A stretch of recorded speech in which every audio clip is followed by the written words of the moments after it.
filimku wuxuu ku bilaabanayaa iyadoo la tusayo mustaqbalka. Dunida oo dhan waxaa la wareegay cudur dilaa ah kaasoo ah mid la isqaadsiiyo laguna magacaabo red fever. Calaamadda lagu garto waa dhibco guduudan oo qofka ka soo yaaca jirkiisa. Silmada cudurkan wuxuu sababayaa inuu qofka ku dilo dhowr toddobaad gudahood. Sifada gaarka uu leeyahay waa inuu dilaa dadka waaweyn oo kaliya, halka carruurta uusan dilaynin ilaa ay ka qaangaarayaan. Wuxuuna sidoo kale cudurkani keenay dhalmo la'aan, taasoo khatar ku ah jiritaanka aadanaha. intaa kadib waxaa la tusayaa gabar 13 jira taasoo lagu magacaabo Anna. waxay la nooshahay walaalkeed oo 5 jir ah kaasoo lagu magacaabo Ostor. waxayna ku badbaadeen cunto dhacday taasoo Anna ay ka keentay magaalada. guriga ay degan yihiin waxa ku hareeraysan fiilooyin taasoo cunugeer ee walaalkeed ay ku ilaaliso si uusan uga gudbin. waxaana u sheegtay in dibadda ay joogaan bahalo waaweyn isla markiiba dili doonaan isaga hadduu dibadda u baxo. labadoodan waxay xaaladdan ku noolaayeen ilaa 5 sano. goobta ayaa dib inoogu celinaysa wejigoodii hore calaashaan markay yaryaraayeen. Anna hooyadeed iyo aabaheed way kala tageen, balse waxaa ka dhaxaysa mas'uuliyadda inantooda yar. Anna sida muuqata ma jeclo hooyadeed, waxay la joogtaa aabaheed oo ay jeceshahay. maalin maalmaha ka mid ah xilli subaxa iyada iyo aabaheed waxay ku wada ciyaarayaan guriga, isla markaana hooyadeed Maria ayaa soo gashay. waxayna doonaysaa in Anna ay u kaxayso baadiyaha maadaama cudurkii uu si degdeg ugu fidayo magaalada. inkastoo markii hore aabuhu uu diiday, balse ugu dambeyntii wuu ogolaaday.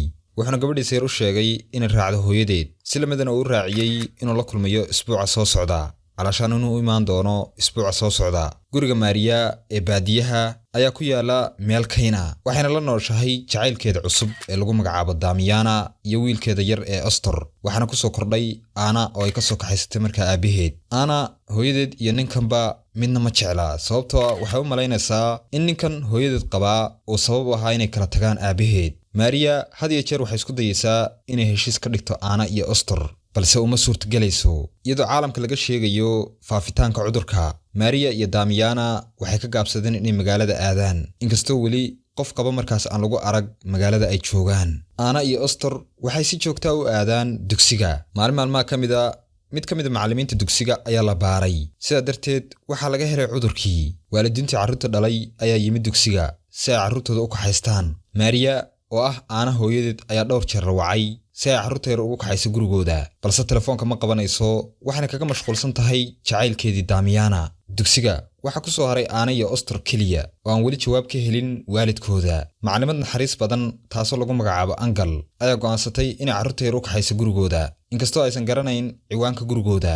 Anna ayaa isku dayaysa inay ku hagto waddada, laakiin maadaama uu gurigu ku yaalay meel kayna, way wareereen oo way lumeen. Angal ayaa isku dayaysa inay wacdo Maria, balse sidii markii hore oo kale telefoonka kama qabanayso. markay baabuurka ka soo degtay, waxay markhaati ka tahay lamaana dilaya mulkiilaha maqaayad. way u soo dhawaadeen oo way dileen iyadiina. aakhirkii walaalihii ayaa go'aansaday inay iyagu iska lugeeyaan oo ay aadaan gurigoodii. marka guriga lagu soo laabto, Maria waxay ogaanaysaa in ninkeedu uu qaaday xanuunkii, waxayna ka codsanaysaa inuu si degdeg uga baxo guriga, sababtoo haddii iyadu cudurku ku dhaco carruurta way ka tegi doonaan. markii Damiano uusan ka labalabayn, waxay eegtay telefoonkeeda, waxayna ka heshay dhowr wicitaan oo uga yimid macallimadii Angal. isla markiibana waxay raadinaysaa carruurteedii oo ay ugu dambeyntii ku soo celisay gurigii. maalmaha fasaxa, Anna aabaheed ayaa yimid si uu soo booqdo gabadhiisa, balse xaaladiisu way liidataa oo cudurkii ayaa ku dhacay. sidaa darteed Maria way diiday inuu soo galo gudaha. fiidkaas Anna waxay aragtaa aabaheed oo dib ugu laabtay markaa gaarigii isagoo miyir daboolan. dhowr maalmood gudahood qof kasta cudurkii ayaa ku dhacay, taasoo ay ku jirto Maria. wayna og tahay Maria inaysan haysan maalmo badan ay ku sii noolaato, balse walwalka carruurteeda ayaa uga daran xanuunkan haya, ilaa waa beer wax dhalaye. waxayna bilaabaysaa inay u qorto tallaabooyin step by step si ay ugu noolaadaan dunidan cusub. qodobka ugu horeeya ayaa ah in Anna ay ilaaliso nafteeda iyo sidoo kale walaalkeeda ka yar ee Ostor. waa in midba midka kale garabkiisa ahaado, si wada jirana ay u wajahaan caqabad kastoo ka hor timaada. waqti xaadirkan Anna way weynaatay. aroornimadii hore Anna ayaa aadaysa magaalada si ay u doonato cunto ay ku noolaadaan iyadii walaalkeed, maadaama waalidkood ay dunida ku cilleeyeen. waxayna soo gashay qol mugdiya, halkaas oo ay ka heshay shay cufan si ay ugu qaado walaalkeed Ostor. qolka ayay uga sii gudbaysaa kaniisad, halkaasoo ay joogaan carruur badan oo iyada la mid ah oo raadinaya markaa cunto ay cunaan. dhimashada dadka waaweyn kadib, dunidu waxaa maamuli doona carruurta. way dagaalamayaan oo isdilayaan, isla markaaba aana waxa uu imaanayaa wiil lagu magacaabo Batro wuxuuna haystaa 2 dhalo oo casiira wuxuuna diyaar u yahay inuu ka ganacsado balse aana ayaa dhamaantood khiyaamaysa waxaana bilowday inay gacanta ku dhigto 2 dhalo ee casiirka ahaa isla markiiba goobta waxaa soo galay koox gaangistara ah waana qayb ka mid ah carruurta magaalada waxaana carruurtan lagu magacaabaa carruurta buluuga ah dadka way dhacaan oo ay dilaan waxayna dul saaran yihiin ahraamta aana iyo Batrio waxay la carareen naftooda si aan loo dhaawicin waana la eryanayaa ilaa ugu dambeyntii ay awoodeen inay jaranjaro ka fuulaan oo ay tagaan dhan kale oo ah maktabad meesha ku taalay isagoo og in walaashii ay ka maqan tahay Ostor wuxuu isku mashquulinayaa inuu dhex cararo kaynta dhexdeeda wuxuuna arkayaa weel ay cunto ku jirto oo isku dayaa inuu ul ku soo qabsado markuu si lama filaana u soo yara dhawaaday dhanka ooda wuxuu ka baqayaa in mid ka mid ah bahalada banaanka jooga ay cunaan wuxuuna ugu dambeyntii isticmaalayaa bacda qashinka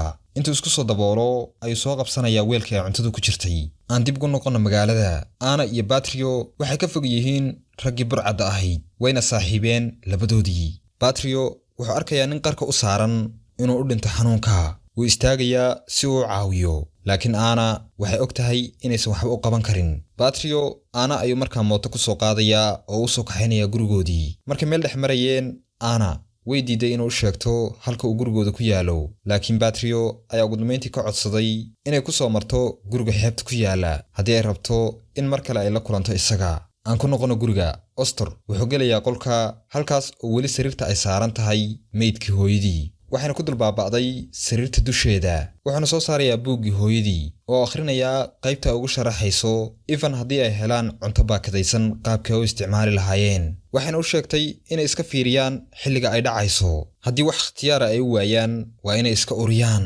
Ostor wuxuu ursanayaa shaygii uu bannaanka ka soo helay laakiin dan kama gelin markuu ogaaday inay qaab xun u urayso in yar kadib aana ayaa guriga timid oo uu si farxad leh u sugayay waxaana tusaysaa dhammaan alaabtii ay u soo qaaday muuqaalka soo socda waxaan arkaynaa 3 carruura oo dhex soconaya meel mugdiya waxayna jiidayaan silsilad taasoo muujinaysa qof weyn oo ku xidhan dhinaca kale ma cadda ilaa hadda sababta uu qofkan weyn u nool yahay iyo si lamid ah sababta ay carruurtani ula nool yihiin kadib waxaa layna tusayaa 2 walaalo ah si lamidna mataana ah kuwaas lagu kala magacaabo Mareyo iyo Balo waxayna leeyihiin dukaan weyn oo wax lagu kala iibsado waxayna labadoodu isticmaaleen ka hortagga cudurka taasoo u suurtagelisay inay noolaadaan xataa al'aan subaxnimadii Balo ayaa toosay isagoo calaamadii casayd ee cadeynaysay in qofkan cudurku hayo ay ku taalo markaa jidhkiisa wuxuuna hubinayaa Mareyo oo ogaaday inuusan isagu cudurka qabin waxaana caddaatay in Balo uu cudurkii qaaday taasoo la macno ah inuu kaliya sii noolaanayo dhowr toddobaad waxayna go'aansadeen inay cunaan dhammaan cuntadooda oo ay toddobaadka soo socdaa ka dhigtaan midkii ugu wanaagsanaa noloshooda sidii rabitaanku ahaa ugu dambeyntii Balo wuxuu sheegayaa inuu rabo inuu cuno jalaato Balo wuxuu si lamid ah dardaarankiisa ugu dambeeyay siinayaa Mareyo wuxuuna dhahay waa inaad gud ka qadataa dhulka hoostiisa kadib dhimashadii Balo Mareyo wuxuu isticmaalayaa inuu sameeyo jalaatada oo uu ka iibiyo dadkii magaalada dad kale ma jiraane carruurtii magaalada kaynta dhexdeeda waxaan arkaynaa aana iyo Ostor oo ordaya iyagoo isku faraxsan ay isbaacsanayaan subaxii dambe way baxaysaa si ay u raadiso cuntadii ay cuni lahaayeen iyada iyo walaalkeed laakiin markan waxay u soo socotaa dhanka xeebta iyadoo rajaynaysa inay mar kale la kulanto Petro sidii ay filaysay waxay ugu tagtay guriga hadda ka hor uu sheegayay Batrio wuxuu badanaa isticmaalaa sharaab awood u yeela labadoodii ayaa xeebta jooga waana la is eegayaa markan waxaana soo baxday inay mar hore isbarteen ka hor inta uusan cudurku imaan